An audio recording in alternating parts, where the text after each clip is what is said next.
ದೇಶದ ಪ್ರಧಾನಿ ನರೇಂದ್ರ ಮೋದಿ ಅವರ ಬಗ್ಗೆ ಕಿಶೋರಿಗೆ ಒಂದು ಸ್ವಲ್ಪ ಹೆಚ್ಚಿನ ಆಸಕ್ತಿ ಇರೋದ್ರಿಂದಾಗಿ ನಾನು ಈ ಪ್ರಶ್ನೆ ಮಾಡ್ತಾ ಇದ್ದೀನಿ ಸರ್.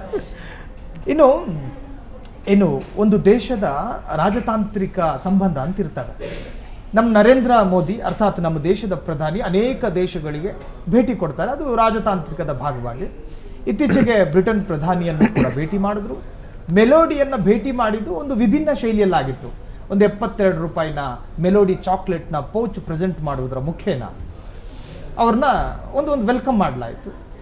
ಸೊ ಈ ಕುರಿತು ಒಬ್ಬ ಕಿಶೋರ್ಗೆ ಏನು ಅಭಿಪ್ರಾಯ ಇರ್ಬೋದು ಅನ್ನೋ ಒಂದು ಕ್ಯೂರಿಯಾಸಿಟಿ ಇದೆ. ಇನ್ನು ಆಡಿಯನ್ಸ್ ನಿಮಗೂ ಏನಾದರೂ ಮಾತನಾಡೋದಿದೆಯಾ? ಸ್ಕ್ರೀನಲ್ಲಿ ಕಾಣ್ತಾ ಇರುವಂಥ ನಂಬರ್ಗೆ ಕರೆ ಮಾಡಿ ಮಾತನಾಡಬಹುದು. ಎಸ್ ಸರ್, ಕಿಶೋರ್ ಸರ್, ಈಗ ಆ ಮೆಲೋಡಿ ಚಾಕ್ಲೇಟ್ ಬಗ್ಗೆ ನಿಮ್ಮ ಏನು ಹೇಳಬೇಕು ಅಂತ ನನಗೆ ಗೊತ್ತಿಲ್ಲ. ಅದು ಅವರ ಪರ್ಸನಲ್ ಇದಾಗಿದ್ದರೆ, ಅವರ ಕೃತಿ ಆಗಿದ್ದರೆ ನಾನು ಅದ್ರ ಬಗ್ಗೆ ತಲೆ ಕೆಡಿಸ್ಕೊಳ್ತಿರಲ್ಲ. ಅವ್ರ ಪರ್ಸನಲ್ ಜೀವನ ಅವ್ರು ಏನು ಬೇಕಾದ್ರೂ ಮಾಡ್ಕೋಬೋದು, ಪರವಾಗಿಲ್ಲ.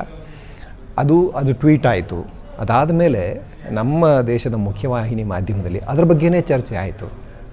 ಅದು ಯಾಕೆ ಅಂತ ನನಗಿಲ್ಲ. ದೇಶಕ್ಕೆ ಯಾವ ರೀತಿಯ ಲಾಭ ಇದೆ ಅದರಿಂದ. ಜೊತೆಗೆ ಆ ಮನುಷ್ಯ ಕೇರ್ಫುಲ್ ಇರಬೇಕಾಗಿದ್ದು ಎಲ್ಲಿ ಅಂತಂದರೆ, ಒಬ್ಬ ದೇಶದ ಪ್ರಧಾನಿಯಾಗಿ ಹೋಗ್ತಾ ಇದ್ದಾಗ ಈಗಾಗಲೇ ಅವರು ಮೆಲನಿಯವ್ರನ್ನ ಭೇಟಿ ಮಾಡಿದಾಗೆಲ್ಲ ಇಲ್ಲಿ ಸುಮಾರು ಜನ ಗೊತ್ತಿಲ್ಲ ಅದು ಬೇಕು ಅಂತ ಮಾಡ್ತಾರೆ, ಅದನ್ನು ಅಡ್ವಾಂಟೇಜಾಗಿ ಯೂಸ್ ಮಾಡ್ಕೊಳಕ್ಕೆ ಮಾಡ್ತಾರೆ. ಅವ್ರ ಜೊತೆ ಇವ್ರನ್ನ ಸೇರಿಸಿ ವಿಡಿಯೋಗಳು ರೀಲ್ಗಳು ಏನೇನೋ ಮಾಡ್ತಾರೆ. ಅವೆಲ್ಲ ಪರ್ಸ್ನಲಾಗಿ ಯಾರನ್ನೂ ಅಟ್ಯಾಕ್ ಮಾಡಬಾರ್ದು ಅಂತ ನನ್ನ ಅನಿಸಿಕೆ.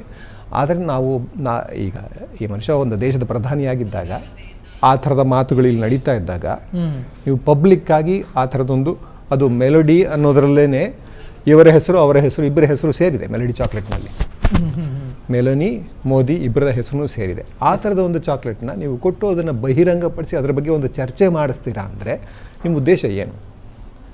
ಇವ್ರ ಕೈಯಲ್ಲಿ ಇರೋದು ಮಾಧ್ಯಮ, ಅದ್ರ ಬಗ್ಗೆ ಮಾತಾಡಬೇಡಿ ಅಂದರೆ ಇವ್ರು ಬಾಮಿಸ್ಕೊಂಡು ಸುಮ್ಮನೆ ಇದ್ದಿರೋರಲ್ಲ. ಬಟ್ ನೀವು ಮಾತಾಡೋದಕ್ಕೆ ಅವಕಾಶ ಕೊಟ್ಟಿದ್ದೀರಾ ಅಂತ ಅರ್ಥ ಅಲ್ಲ.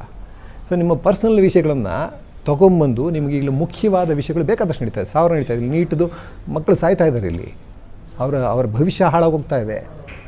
ಇದ್ರ ಬಗ್ಗೆ ಒಂದು ಮಾತಿಲ್ಲ, ಇದ್ರ ಬಗ್ಗೆ ಈ ಮಾಧ್ಯಮಗಳು ಬರೀ ಇದನ್ನೇ ಮಾತಾಡ್ತಾರೆ. ಅದಲ್ಲದೆ ಆಗ ಒಂದಷ್ಟು ಜನ ಟ್ಯೂಟರ್ಸ್ ಎಲ್ಲ ಇವರೆಲ್ಲ ಮಾತಾಡಿದ್ದಕ್ಕೆ ಇದೇ ಬಗ್ಗೆ ಅವ್ರ ಬಗ್ಗೆ ಕೆಟ್ಟದಾಗ ಮಾತಾಡೋದು. ಮುಂದುವರ್ಸೋಣ. ಈಗ ಕಾಲರ್ ರೆಡಿ ಇದ್ದಾರೆ ಗಂಗಾವತಿಯಿಂದ ಸೋಮೇಶ್. ಸೋಮೇಶ್ ಅವ್ರು ನಮಸ್ಕಾರ. ಸರ್ ನಮಸ್ಕಾರ. ಇವತ್ತು ಸ್ಪೆಷಲ್ ಗೆಸ್ಟ್ ಇದ್ದಾರೆ ಕಿಶೋರ್ ಅವರು, ಏನ್ ಮಾತನಾಡ್ತೀರಿ? ಕಿಶೋರ್ ಸರ್ ಕನೆಕ್ಟ್ ಮಾಡ್ರಿ, ಮಾತಾಡ್ತೀನಿ. ಎಸ್, ಮಾತಾಡಿ. ಕನೆಕ್ಟ್ ಆಗಿದೆ, ಮಾತಾಡಿ. ಕಿಶೋರ್ ಸರ್ ನಮಸ್ಕಾರ. ನಮಸ್ಕಾರ, ಹೇಗಿದ್ದೀರಿ? ಆರಾಮಿದ್ದೀನಿ. ನಾನು ಗಂಗಾವತಿಯ ಪ್ರದೇಶದವನು, ವಿಶೇಷವಾಗಿ ಕಲ್ಯಾಣ ಕರ್ನಾಟಕದವನು. ನಾನು ನಿರಂತರ ಚಿತ್ರ ರಸಿಕ ಆಗಿರೋದ್ರಿಂದ ನಾನು ನಿಮ್ಮ ಅಭಿಮಾನಿ ಕೂಡ. ಅದರಲ್ಲೂ ವಿಶೇಷವಾಗಿ ನಿಮ್ಮ ದುನಿಯಾ ವಿಜಯದಲ್ಲಿ ನಿಮ್ಮ ಆಕ್ಟಿಂಗ್ ಇದೆಯಲ್ಲ, ಅದಕ್ಕೆ ನಾನು ಫಿದಾ ಆಗಿರೋನು. ಹಾಗಾಗಿ ಒಬ್ಬ ಅಭಿನಯಕ್ಕೆ ಹೆಸರಾಗಿರುವ ಕಿಶೋರ್ ಅವ್ರು ಕಂಡ್ರೆ ನಂಗೆ ತುಂಬಾ ಇಷ್ಟ. ಅದ್ರ ಬಗ್ಗೆ ಯಾವುದೇ ಗುರುಗುಂಜಿಯಷ್ಟು ಅನುಮಾನ ಇಲ್ಲ. ಆದ್ರೆ ನಿಮ್ಮ ನಿಲುವುಗಳಿದಾವಲ್ಲ, ಕೆಲವು ನಿಲುವುಗಳು, ಆ ನಿಲುವುಗಳಲ್ಲಿ ನನಗೆ ಕೆಲವು ಪ್ರಶ್ನೆಗಳಿವೆ. ಆ ಪ್ರಶ್ನೆಗಳ ಕುರಿತಾಗಿ ನನಗೆ ಇವತ್ತಿಗೂ ಅನುಮಾನ. ನೀವು ಈ ದೇಶದ ಪ್ರಧಾನಮಂತ್ರಿಯನ್ನ ಅಥವಾ ಈ ದೇಶದ ರಾಷ್ಟ್ರೀಯ ಚಿಂತನೆ ಅಂತ ಹೇಳ್ತಕ್ಕಂಥ ಅಥವಾ ಹಿಂದುತ್ವದ ಚಿಂತನೆ ಅಂತ ಹೇಳ್ತಕ್ಕಂಥ ಈ ವಿಚಾರಧಾರೆಗಳಲ್ಲಿರುವ ಇವತ್ತಿನ ಆಡಳಿತದಲ್ಲಿರ್ತಕ್ಕಂಥ ವ್ಯವಸ್ಥೆಯಲ್ಲಿರ್ತಕ್ಕಂಥ ವ್ಯಕ್ತಿಗಳಲ್ಲಾಗ್ತಕ್ಕಂಥ ದೋಷಗಳನ್ನ ನೀವು ಪ್ರಶ್ನೆ ಮಾಡ್ತಿರೋದು ನಂಗೆ ಸಂತೋಷದ ವಿಷಯ. ಅದ್ರ ಬಗ್ಗೆ ನಂಗೇನು ಅಭ್ಯಂತರ ಇಲ್ಲ.